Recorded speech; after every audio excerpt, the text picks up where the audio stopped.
My family humiliated me on Christmas Eve, handing my gift to my unemployed brother because he needed a win while sneering that I was too old for presents. I didn't scream. I simply smiled, excused myself to the bathroom, and permanently deleted the $20,000 retirement surprise I was seconds away from revealing. I know it sounds petty, but wait until you hear what they said to me before I pulled the plug. If you've ever been the family doormat, you need to subscribe to see how this ends. I'm curious, what's the worst gift you've ever received? Tell me in the comments. The envelope in my purse felt heavy, even though it only contained a single sheet of cardstock. It wasn't just paper. It was the culmination of 3 years of overtime, skipped vacations, and aggressive saving.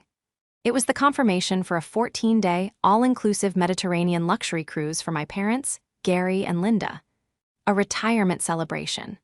The grand voyage they had whispered about since I was a little girl, the one they claimed they could never afford because they were too busy raising us. I stood on the porch of my childhood home, the icy December wind biting at my cheeks, trying to compose myself. I wasn't just tired, I was depleted. My job as a senior financial analyst for a major firm in the city demanded 60-hour weeks, and the last quarter had been particularly brutal. I had flown in on a red-eye that morning, running on caffeine and the desperate, naive hope that this Christmas would be different. Inside, I could hear the muffled roar of the television and the clinking of glasses. My brother, Mason, was already there. Of course he was. Mason didn't have a job to fly back from. At 29, he was currently in between ventures, which was code for sleeping in his old bedroom and spending our parents' pension on investments that never materialized. I took a deep breath, clutching the strap of my bag where the $20,000 surprise sat waiting. Just get through dinner, I told myself. Give them the gift. See them smile. Maybe, just for once, they'll look at you the way they look at him. I opened the door, forcing a bright smile onto my face. "Merry Christmas," I called out, stepping into the warmth of the hallway. The scent of cinnamon and roasted turkey was thick in the air, a smell that should have been comforting, but instead tied a knot of anxiety in my stomach. Silence greeted me. I walked into the living room. Dad Gary was in his recliner, a beer in hand, eyes glued to the football game. Mom Linda was fluttering around the coffee table, arranging appetizers. And Mason was sprawled on the sofa, occupying 3 cushions, laughing at something on his phone. "Oh, you're here," Mom said, not looking up from the deviled eggs. "Wipe your feet, Claire. I just had the carpets done." "Hi, Mom." "Hi, Dad," I said, my voice faltering slightly. I walked over to give her a hug, but she deftly pivoted to adjust a stocking on the mantel, leaving me embracing empty air. "Hey, sis," Mason said, not looking up from his screen. "You bring the good scotch, or did you cheap out again?" "Mason, be nice," Dad grunted, though his eyes never left the TV. "She just got here. Let her take her coat off before you start begging." I swallowed the lump in my throat. It's fine, I thought, they're just stressed. I moved toward the tree.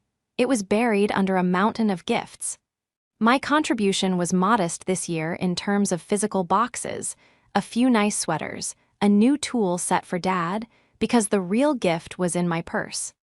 "Dinner's in 10, Mom announced. "But let's do 1 or 2 gifts now. Mason's been impatient." "I'm not impatient," Mason grinned, finally sitting up. "I'm just brimming with holiday spirit." We sat. The dynamic was as familiar as the furniture. I took the stiff armchair in the corner, Mason took the center of the room. Mom handed Mason a box, designer sneakers, then another, a new gaming console, then another. Cash.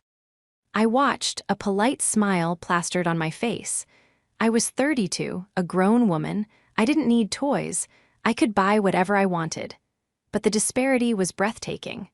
For me, Mom handed over a small, unwrapped bag containing a scented candle. "It's vanilla bean," she said dismissively. "I know you like boring things." "Thanks, Mom," I said. "It smells lovely." Then came the moment that shattered everything. There was one box left under the tree. It was wrapped in elegant silver paper with a blue ribbon, my signature wrapping style, but I hadn't wrapped it. I recognized the tag immediately.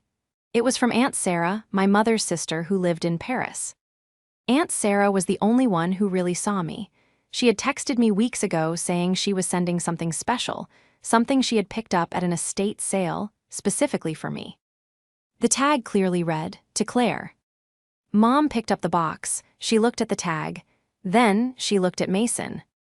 "Here, sweetie," she said, extending the box. "Toward my brother." I froze. "Mom," I said, my voice sharp, "that tag says Claire." The room went quiet. Mason's hand was already on the box. Mom didn't even blush. She just shrugged, a casual, cruel motion of her shoulders.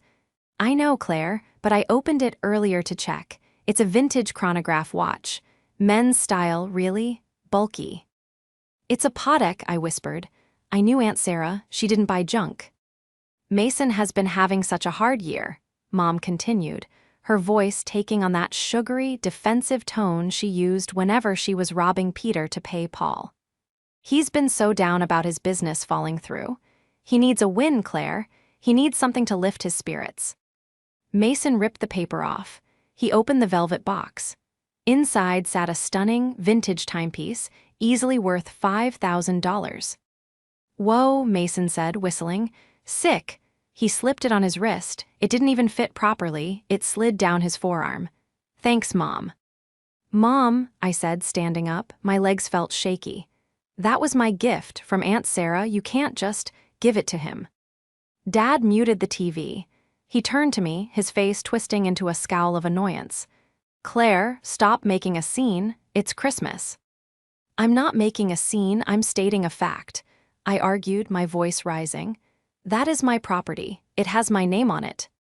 "He'll appreciate it more," Mom said, cutting me off with a wave of her hand as if swatting away a fly. "You have a job, Claire. You have money. You can buy yourself 10 watches if you want. Mason has nothing right now. Look at him. Look how happy he is." "She's right, sis," Mason said, holding his wrist up to catch the light. "Don't be greedy. You're always counting pennies." "I am not." "You're too old for presents anyway," Dad interrupted, his voice booming. "Grow up, Claire. You're in your 30s. You should be giving, not taking. Expecting a handout at your age. It's embarrassing." The words hit me like physical blows. Embarrassing. I looked at them, the tableau of my family. My father judging me for wanting a single token of affection. My mother stripping me of my identity to clothe my brother's ego. And Mason wearing my theft on his wrist, grinning like the cat who got the cream. I felt the envelope in my purse burn against my hip. The cruise. The $20,000 gesture of love I was about to bestow upon these people. "You're too old for presents." Something inside me snapped. It wasn't a loud snap. It was the quiet, metallic click of a vault door closing forever. "You're right," I said. The sudden calmness of my voice surprised even me. I sat back down, I smoothed my skirt. I looked at Dad, then Mom, then Mason. "I am too old for presents," I repeated, forcing the corners of my mouth up into a smile. "I'm sorry, I was being selfish. Merry Christmas, Mason. Enjoy the watch." Mom let out a sigh of relief. "See, was that so hard? Now let's eat." "Actually," I said, checking my phone, I don't feel well. I think the flight really took it out of me. I'm going to wash my face." "Don't take too long," Dad grumbled, turning the volume back up. I walked to the downstairs bathroom and locked the door. I turned on the faucet so they wouldn't hear me. Then, I pulled out my phone. I didn't cry. I didn't shake. My hands were perfectly steady as I opened the travel agency app. The bathroom was a shrine to my mother's superficial perfectionism. Guest towels that were never to be touched, soaps shaped like seashells that had gathered dust for a decade. I stared at myself in the mirror. The fluorescent light was unforgiving, highlighting the dark circles under my eyes that makeup couldn't hide. I looked successful, professional, and utterly hollow. "He'll appreciate it more." The sentence replayed in my mind on a loop, each repetition sharpening my resolve. It wasn't about the watch. I could buy the watch. It was the principle. It was the casual erasure of my existence. To them, I wasn't a daughter, I was a utility. I was the backup generator that kept the lights on when Mason blew a fuse. And Mason was the main attraction. I looked down at my phone. The app was open. Booking reference, 88,392G status, confirmed. Passenger S, Gary Miller, Linda Miller. Total cost, $19,850. I had booked the presidential suite. Balcony, butler service, unlimited excursions. It was non-refundable in cash, but because I had purchased the elite travel insurance, ironically, to protect them in case of health issues, I could cancel for any reason up to 24 hours prior for a full credit to my account. The trip was scheduled for January 5th. I was well within the window. My thumb hovered over the red cancel booking button. A memory flashed, Dad at my college graduation, looking at his watch, complaining that the ceremony was too long.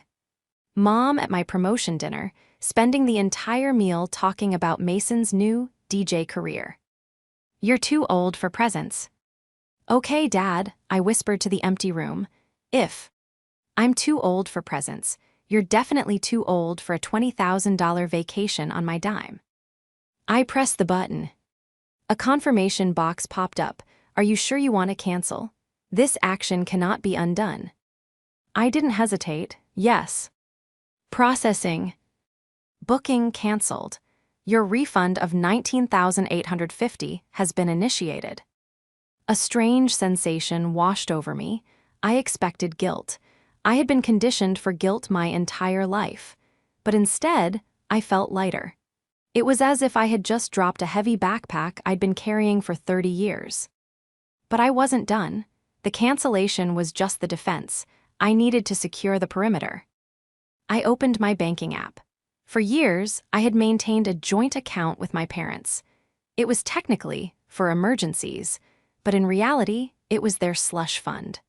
I deposited $1,500 into it every month to help out with groceries and bills, knowing full well that money often funneled straight into Mason's pocket. Current balance, $4,200. I hit transfer. Destination, my personal savings. Amount, $4,200. Transfer complete. I left the account with $0. Then I went to the Scheduled Transfers tab. Monthly transfer, $1,500. Delete. I took a deep breath. In the span of 3 minutes, I had reclaimed nearly $25,000 and cut off their financial IV drip. They had no idea. They were out there eating deviled eggs, admiring Mason's stolen watch, thinking they had won. They thought I was the submissive, quiet Claire who would swallow the insult to keep the peace. They had forgotten one crucial thing. I was a financial analyst. I understood risk, I understood leverage, and I understood when an investment had become a liability. My family was a toxic asset, and I had just liquidated my position. I flushed the toilet for the sound effect and washed my hands. When I looked in the mirror again, the woman staring back didn't look hollow anymore. She looked dangerous. I unlocked the door and walked back out into the hallway. Everything okay? Mom asked as I re-entered the living room. She was slicing the turkey now. Never better, I said, my voice smooth and bright. I just needed to freshen up. Well, sit down, Dad commanded. Mason was just telling us about his new business idea. It's going to be huge. Oh, really? I asked, sitting down and unfolding my napkin. I looked at Mason across the table. He was wearing the Patek Philippe. It looked ridiculous on him, clashing with his ragged hoodie. Tell me all about it, Mason. It's a crypto mining setup, Mason said through a mouthful of stuffing. I just need a little startup capital for the servers, like 10 grand, but the ROI is gonna be insane. Dad nodded sagely. You have to spend money to make money. We were thinking, Claire. Here it comes, the pivot, the ask. We were thinking, Dad continued, that since you're doing so well, maybe you could help your brother out, as a Christmas gift. I smiled. It was a razor-sharp smile. A gift? But Dad, you just said I'm too old for presents. Doesn't that mean I'm too old to give them too? Dad frowned. Don't be smart, we're talking about family. Right, I said, family. I touched my purse under the table. The notification email for the cancellation would hit Mom's iPad in.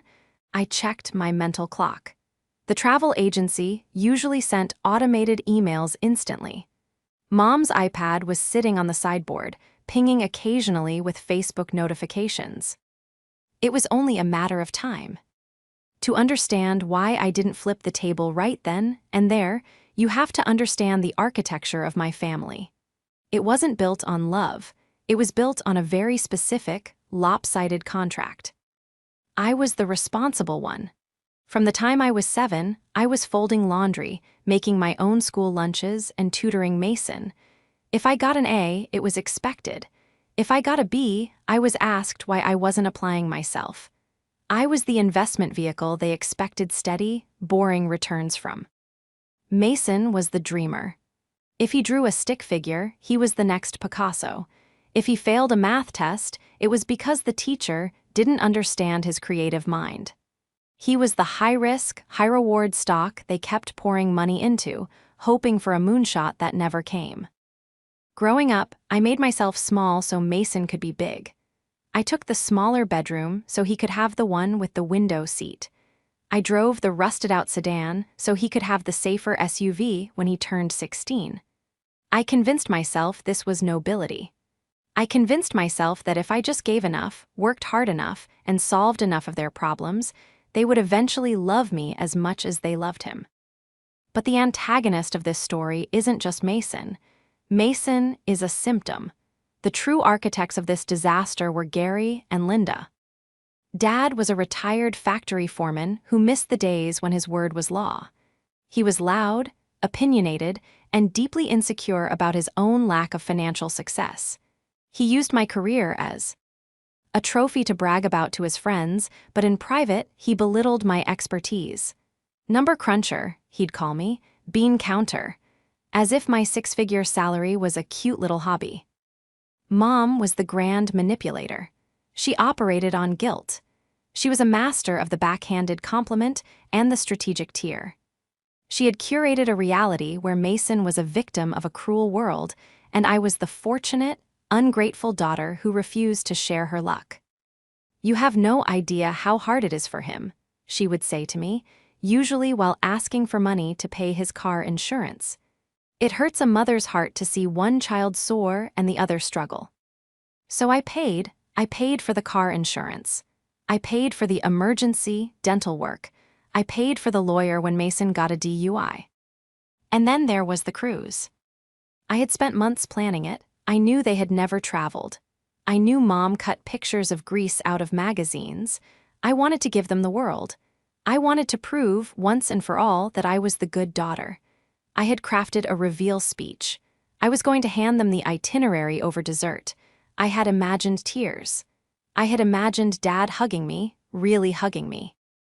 I looked at them now, eating their turkey, oblivious to the fact that the daughter they were currently hustling for 10 grand had just severed their financial lifeline.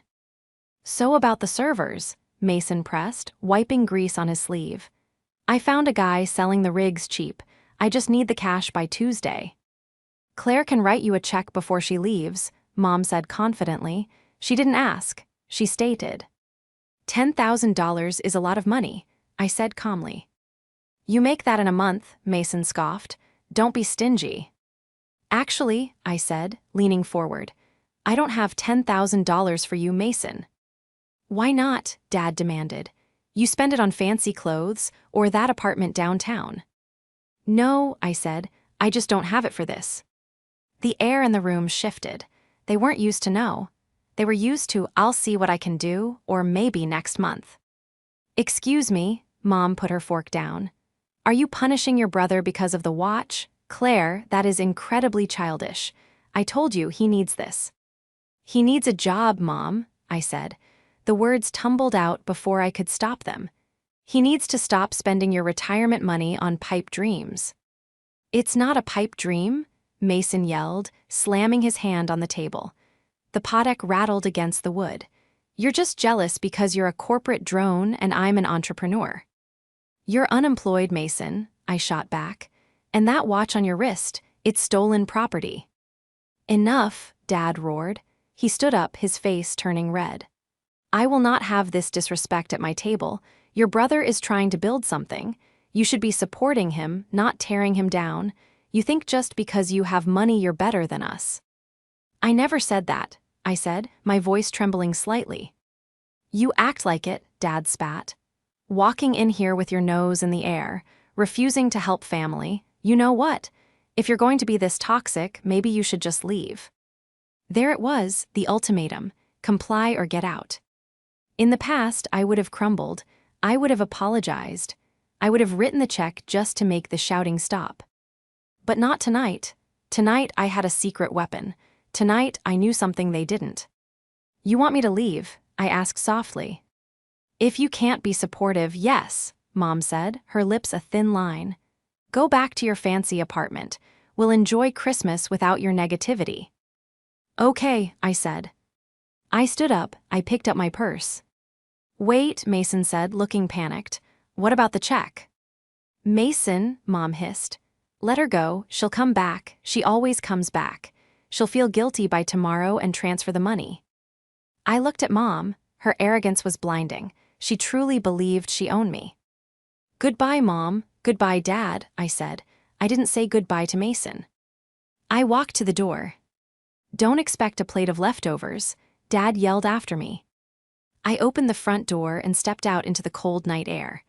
I walked to my car, got in, and started the engine. As I pulled out of the driveway, I saw the living room light glowing warm and yellow. I merged onto the highway, heading back toward the city. I turned on the radio. And then, 5 minutes into the drive, my phone buzzed. Then it buzzed again, and again. Incoming call, Mom. Incoming call, Mom. Incoming call, Dad. I didn't answer, I let it ring. The iPad must have refreshed. My phone didn't just buzz, it convulsed. It danced across the passenger seat of my car like a possessed object, the screen lighting up the dark interior of the vehicle in rapid, strobe-like flashes. Ping, Mom, what did you do? Ping, Mom, email says trip cancelled. CLAIRE, answer ME. Ping, Dad, you selfish little witch, pick up the phone. Ping, Mason, dude WTF, Mom is crying, fix this. I kept my hands at 10 and T. Whoa, staring straight ahead at the highway. The white lines blurred into a rhythmic streak. I wasn't crying. I wasn't hyperventilating. For the first time in years, my heart rate was steady. It was the calm of the executioner who has finally dropped the axe. I drove for 45 minutes in silence, letting the notifications pile up like snow against a drift. When I finally pulled into the parking garage of my apartment complex, I turned the engine off and just sat there. The silence of the garage was heavy, punctuated only by the distant hum of the city and the ticking of my cooling engine. I picked up the phone, 47 missed calls, 63 text messages. I scrolled through them, dissecting the anatomy of their panic. It started with confusion. Why did we get a cancellation email? Must be a glitch. Morphed into accusation. Did you do this? And finally settled into unbridled rage. You are dead to us if you don't rebook this right now. They didn't care that I was gone. They didn't ask if I got home safely. They didn't apologize for the watch or the insults. They only cared that the faucet had been turned off. I took the elevator up to my floor, my mind shifting gears. I was no longer the hurt daughter. I was the analyst. When a client comes to me with a bleeding portfolio, I don't weep for their losses, I look for the leak. I entered my apartment, my sanctuary. It was clean, quiet, and smelled of the expensive reed diffusers I bought for myself because no one else would. I kicked off my heels, poured a glass of water, and sat down at my desk. I opened my laptop. If they were this desperate for $10,000, so desperate they would try to bully me into writing a check immediately after humiliating me, it wasn't for servers. Mason didn't know a server from a toaster. I logged into the banking portal. I had removed myself from the joint account an hour ago, but I still had the login credentials for their primary checking account. I had set it up for them 5 years ago when they couldn't figure out online bill pay. I knew it was a breach of privacy to look, but I needed to know the landscape of the battlefield. I navigated to the transaction history. "Okay, Mason," I whispered to the screen. "Let's see what kind of entrepreneur you really are." The account balance was $412. I scrolled back. The $1,500 I sent every month usually hit on the first. Nav 1, transfer from Claire plus $1,500. Nav 2, withdrawal cash $500. Nav 3, debit purchase Liquor World $124.50.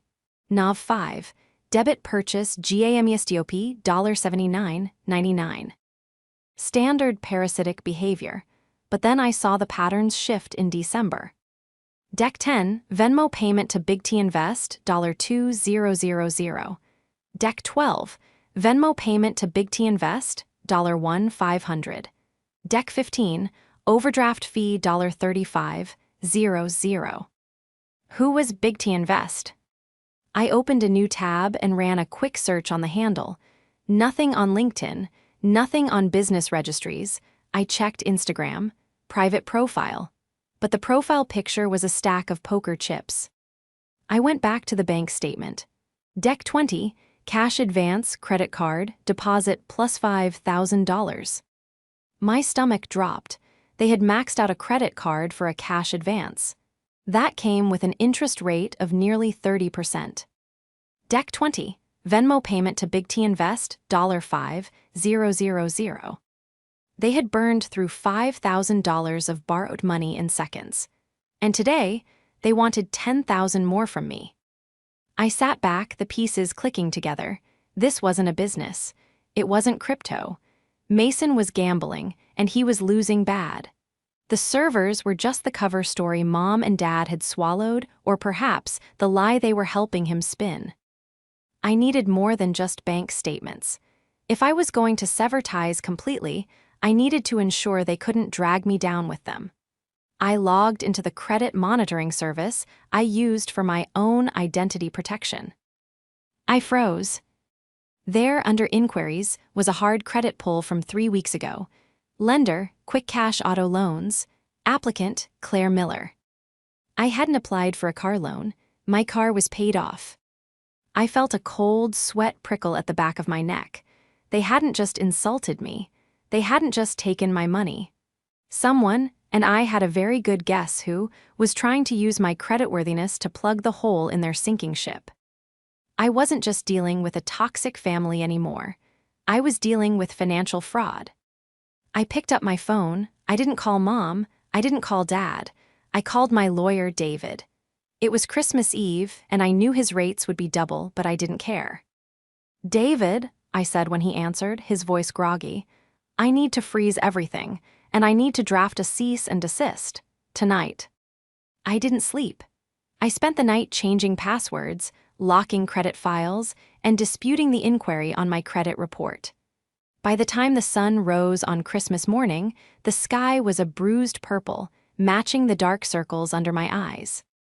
I expected a text. I expected a call. I didn't expect the poo. Ending on my door at 8:00 a.m. "Claire, open this door. We know you're in there." It was Dad. His voice wasn't festive, it was thunderous. I walked to the door. I checked the peephole. It wasn't just Dad. Mom was there, looking frantic, her makeup from yesterday smeared. And Mason stood behind them, hands in his pockets, looking less like a hotshot entrepreneur and more like a cornered animal. I unlocked the deadbolt and opened the door, but I didn't step aside. I stood in the threshold, blocking their entry. "Merry Christmas," I said flatly. "Merry Christmas?" Dad practically spat the words. He pushed past me, forcing me to step back or be trampled. "You think this is funny? You think ruining your parents' retirement is a joke?" They spilled into my living room, bringing a chaotic energy that disrupted the peace I had cultivated all night. "We got the email, Claire," Mom said, her voice trembling with a mix of rage and tears. "It says the refund was processed to the original form of payment, to you." Yes, I said, leaning against the kitchen island, crossing my arms. That's how refunds work. That was our trip, Mom screamed. You gave it to us. You can't just take it back because you got your feelings hurt over a stupid watch. It wasn't about the watch, Mom, I said calmly. It was about what you said. You said I was too old for presents. You said I should be giving, not taking. So I listened. I decided to stop taking the burden of your retirement on my shoulders. You vindictive little. Dad stepped forward, his finger raised. I raised you better than this, to be this petty over a gift. It's $20,000, Dad, I said. That's not petty. That's a down payment on a house. That's my freedom. And honestly, I realized last night that I can't afford to send you on a luxury cruise. Not when I have to save up to fix the identity theft issue I just discovered. The room went dead silent. Mason's head snapped up. His eyes met mine, and for a second I saw pure terror. Identity theft, Mom asked, blinking. What are you talking about? Someone tried to take out a car loan in my name 3 weeks ago, I said, keeping my eyes locked on Mason. Quick cash auto loans. Ring a bell, Mason. I don't know what you're talking about, Mason stammered, looking at the floor. Probably a hacker, with all the data breaches. Stop it, I said, my voice dropping an octave. I checked the IP address on the application, Mason. It came from the house, from the Wi-Fi network I pay for. Mason, Dad turned to him. What is she saying? She's lying, Mason yelled, his face turning blotchy red. She's just making stuff up to justify stealing your vacation money. She's trying to frame me. And the $10,000, I pressed. The servers, I know about Big T Invest, Mason. I saw the Venmo history on Mom and Dad's account. Mom gasped. You looked at our bank account. Yes, I did, I said. And it's a good thing I did. Because your entrepreneur son has gambled away $5,000 of your credit card money in the last 2 weeks alone. The 10 grand he wanted from me, it wasn't for hardware. It was to pay off a bookie. Mom looked at Mason. She looked at me. Then, in a move that I should have predicted but still managed to stun me, she turned her anger back on me. So you spied on us, she hissed. You invaded our privacy. I saved you from bankruptcy, I countered. Mom, he's bleeding you dry. He made a mistake, Mom shrieked, stepping between me and Mason like a human shield. He's under a lot of pressure. He's trying to make something of himself, and sometimes you take risks. If you had just given him the money, he wouldn't have had to look elsewhere. I stared at her. Are you serious? You're blaming me for him gambling. You have so much, Dad grumbled, shaking his head. You sit here in this high-rise with your fancy furniture and your 6-figure job, and you can't help your brother out of a jam. You have to humiliate him. You have to call the police on him. I haven't called the police yet, I said, but I did freeze my credit. You need to fix this, Dad commanded. Rebook the cruise, write Mason a check to cover this debt, and we will forget you ever acted this way. Forget, I laughed. It was a dry, hollow sound. You want me to pay for the privilege of being abused? You want me to pay off his gambling debt? It's what family does, Mom insisted. We help each other, we forgive. No, I said. You forgive him, you use me. There's a difference. If you don't help him, Dad said, his voice lowering into a threat, don't bother coming around anymore. No Sunday dinners, no holidays. You'll be alone, Claire. Is that what you want? To be a bitter old maid with nothing but her bank account. They thought the threat of exile would break me. They thought the fear of loneliness was their ace in the hole. Get out, I.S. Aid. What? Dad blinked. Get out of my apartment, I said. Now. They left, but they didn't go quietly. Dad kicked my door frame on the way out, leaving a scuff mark. Mom was sobbing loudly enough for the neighbors to hear, wailing about how she had raised a monster. Mason just hurried out, looking back at me with a glare that promised retaliation. I locked the door and slid the chain into place. I was shaking, but not from fear, from adrenaline. The war had officially begun. Over the next 48 hours, the digital assault was relentless. Mom posted a long, vague status on Facebook about children who forget where they came from and the pain of betrayal. Dozens of her friends, people who had known me since I was in diapers, commented with sympathy, calling me ungrateful without even knowing the story. Then came the flying monkeys. My Aunt Linda, Dad's sister, called me. "Claire, I heard you canceled your parents' retirement trip. How could you be so cruel? They're heartbroken." "Did they tell you why I canceled it?" I asked. "They said you got mad that Mason got a better present," she scolded. "Claire, you're an adult. Jealousy is ugly." I didn't argue, I just hung up. But the silence from Mason was what worried me. He wasn't texting, he wasn't commenting. That meant he was plotting. On December 27th, I went into the office. I needed the distraction. I was reviewing a client's merger proposal when my personal cell rang. It was Aunt Sarah, from Paris. I hesitated. Had Mom gotten to her too? Was she calling to scold me for not appreciating the candle? "Hello, Aunt Sarah." Claire, her voice was crisp, with that slight French inflection she had picked up over the decades. "I am confused. I just got off the phone with your mother." "Oh," I said, bracing myself. "I can explain." "She thanked me for the watch," Sarah said. "She said Mason loves it. She said you thought it was too masculine, so you gave it to him." I gripped the phone, the audacity. They weren't just stealing, they were rewriting history to cover their tracks. "Aunt Sarah," I said, my voice shaking. "That's a lie. They gave it to him. I begged them not to. It had my name on the tag." There was a long silence on the other end. "I see," she said. "And the cruise? Linda told me you promised them a cruise and then canceled it because you were having mental health issues." "I canceled it because they told me I was too old for presents," I said. "And because I found out Mason has been stealing from them and tried to steal from me." "Stealing?" Sarah asked sharply. "Gambling," I corrected, "and identity theft." "Claire," Sarah said, her tone shifting from confused to steely. "That watch, it was my late husband's. It was not just a gift. It was an heirloom. I sent it to you because you are the only one in that family who understands the value of time and hard work. I specifically told Linda not to let Gary get his hands on it." "Mason is wearing it right now," I said. "He's scratching it up while playing video games." "I am going to make some calls," Sarah said. "Do not let them bully you, ma chérie. You are stronger than them." Hanging up with her gave me a second wind. I wasn't alone. I had an ally. But then the other shoe dropped. I received an email alert from my bank, not the one I shared with my parents, but my personal, primary checking account.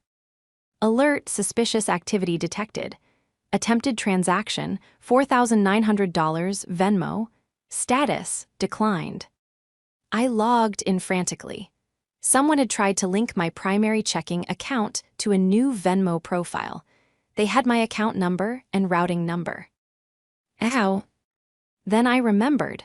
A year ago, I had written a check to Mason for his car repair. He had mobile deposited it. He still had the physical check. He had the numbers. He wasn't stopping at the credit application. He was trying to drain my liquid cash. This was no longer a family squabble. This was active warfare. I called David again. "It's escalated," I told him. "He tried to access my checking account." "Okay," David said. "We have enough for a police report now. Attempted wire fraud, identity theft. Do you want to file?" I closed my eyes. I pictured Mason as a little boy, holding my hand crossing the street. Then I pictured him sneering at me, the Patek on his wrist, calling me stingy while trying to rob me blind. I pictured Mom defending him. I pictured Dad telling me I was too old for love, but apparently just the right age to be a victim. "Yes," I said, "file it. And David, I want to pursue the money they took from the joint account too. Technically, I can prove that 90% of the deposits were mine. I want to sue for misappropriation of funds." "That's scorched earth, Claire," David warned. "There's no coming back from suing your parents." I looked at the framed photo on my desk, a picture of me and my parents from 10 years ago. I looked happy. They looked indifferent. They burned the beat. Ridge, David, I said. I'm just blowing up the foundations so they can't rebuild it to come after me again. Proceed, David said. Proceed, I echoed. I hung up and opened a new folder on my desktop. I labeled it Evidence. Into it went the screenshots of the texts, the bank statements showing the gambling debts, the credit inquiry, the declined Venmo transaction. I was building a fortress, and the next time they came knocking, I wouldn't just open the door. I would hand them a subpoena. I checked the time.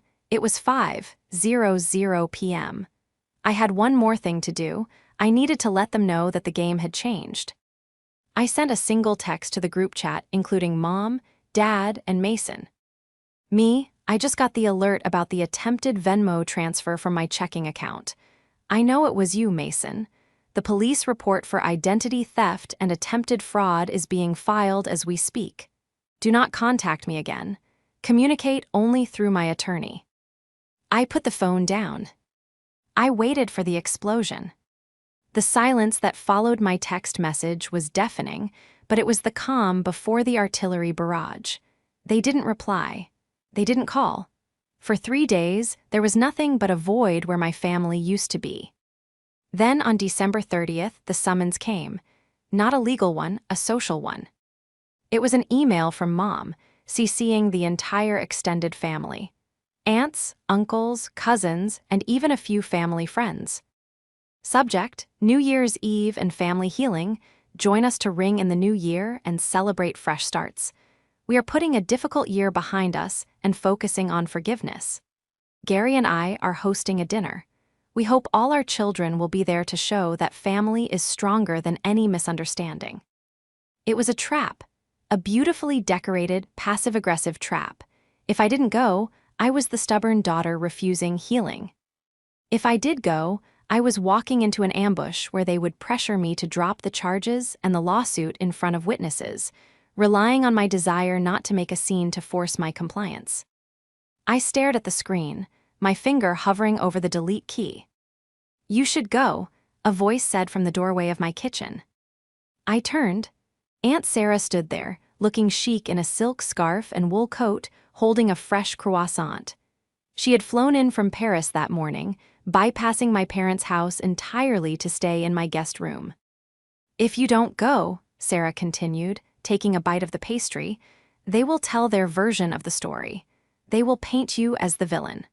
Sometimes, Ma Chérie, you have to walk into the lion's den to show the lions you are the one with the whip. I don't want a scene, Sarah, I sighed. I just want to be done. Then finish it, she said, her eyes flashing. Go, take the evidence, and take me. I have a watch to retrieve. So we went. New Year's Eve was bitterly cold. We pulled up to the house my monthly transfers had helped maintain, and saw it lit up like a beacon. Cars lined the street. They had invited everyone. It wasn't just a dinner.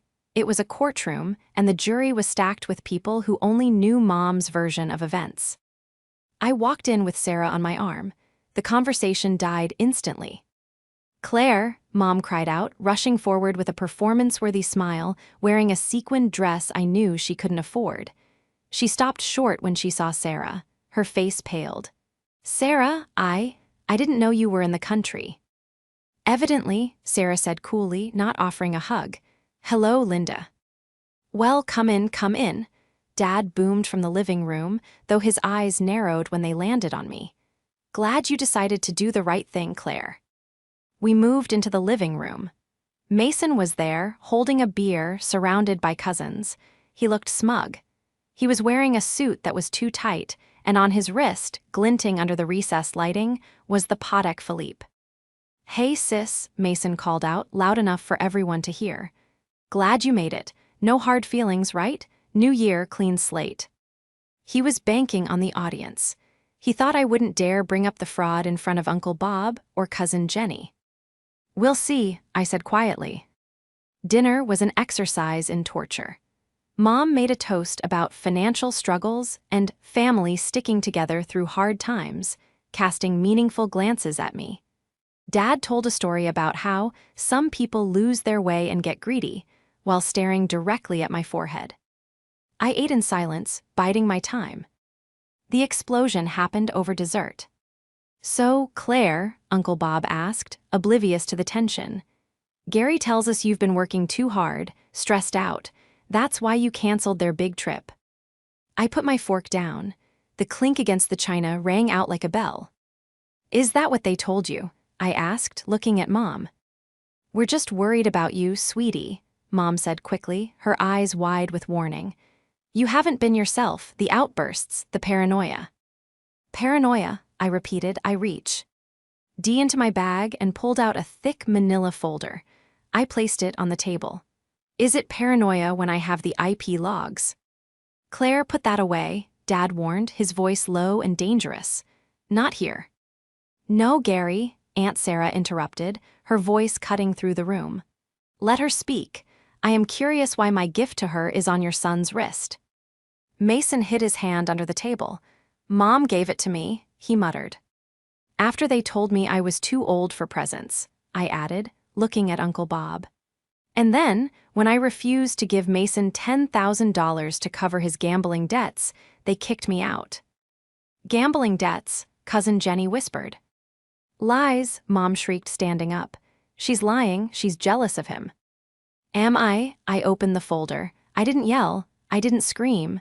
I simply began to pass the papers around the table, copies of the bank statements, the Venmo transfers to Big T Invest, the credit inquiry from Quick Cash Auto Loans, the police report number. "Here is the $5,000 he stole from the joint account," I said, pointing to a highlighted line as my aunt read it. "Here is the attempt to open a line of credit in my name, and here is the attempted transfer from my personal checking account that triggered the fraud alert." The room went deadly silent. The only sound was the rustling of paper. "Mason," Dad said, looking at the papers in Uncle Bob's hands. "What is this? You said you needed money for servers."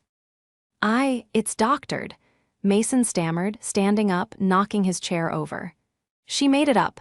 She's a distinct analyst or whatever, she can fake documents."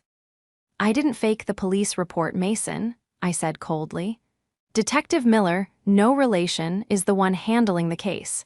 He said the IP address traces back to this house, to your laptop." Dad looked at Mason. For the first time, I saw the blinders fall away.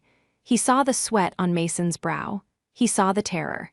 And he realized that his golden child had not just failed, he had committed a felony against his own sister. "You stole from her," Dad whispered. "And you stole from us the credit card." "I was going to pay it back," Mason yelled, his voice cracking. "I just needed a big win. I had a system. If Claire hadn't been such a bitch about the money, I could have fixed it." "Don't you dare speak to her that way," Aunt Sarah said, standing up. She walked over to Mason. She was a foot shorter than him, but she loomed like a giant. "Give me the watch." "It's mine," Mason sneered, clutching his wrist. "Mom gave it to me." "It was never hers to give," Sarah said. "It belonged to my husband, a man who worked for everything he had. You are a thief and a coward. Take it off, or I will call the police myself and add possession of stolen goods to your list of charges." Mason looked at Mom for help. Mom was slumped in her chair, weeping into her napkin, unable to look at anyone.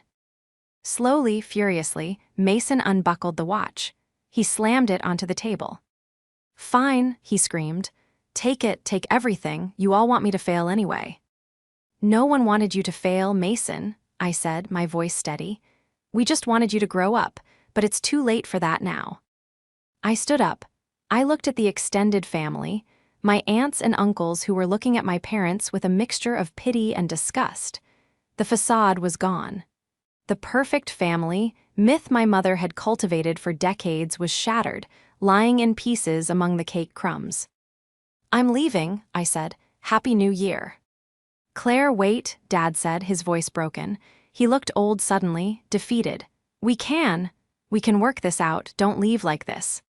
"There's nothing to work out, Dad," I said. "You made your choice on Christmas Eve. You chose the thief. Now you have to live with him." I took the watch from the table, handed it to Sarah, and we walked out. The silence followed us all the way to the car. The fallout was swift and absolute. Mason was arrested 3 days later. It turned out I wasn't the only one he had tried to defraud. There were 2 other credit cards in Dad's name that had been maxed out, and a loan shark who was much less polite than I was had started making threats. Faced with the mountain of evidence I provided, and the pressure from the other creditors, Mason took a plea deal. He avoided prison time by agreeing to 5 years of probation, mandatory gambling addiction counseling, and restitution. But the restitution was a joke. He had no money. The burden fell, as it always did, on Gary and Linda. But this time, I wasn't there to bail them out.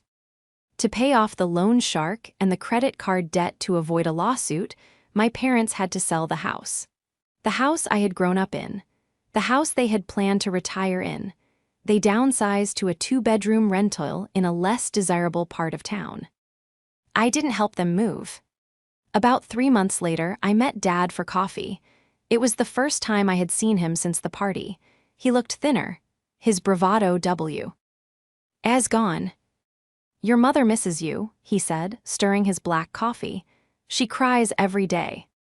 "She misses the ATM, Dad," I said gently. "She misses the security I provided." "That's not fair," he said, though he didn't argue with much conviction. "We messed up, Claire, we know that. Mason has problems, we were blind." "You weren't blind," I corrected him. You were willing to sacrifice me to save him. That's what I can't forgive." He sighed, looking out the window. "Is there any chance? I mean, the rental is expensive, and with the inflation." He was asking again, even now. "No," I said. I placed a hand on his, not in affection, but in a gesture of finality. "I am not your retirement plan anymore. You have your pension. You have Social Security. You have each other. Figure it out." I stood up. "I have to go. I have a flight to catch." "Where are you going?" he asked. "Paris," I smiled. "Sarah and I are going on a river cruise, a real one." I left him there with his coffee and his consequences.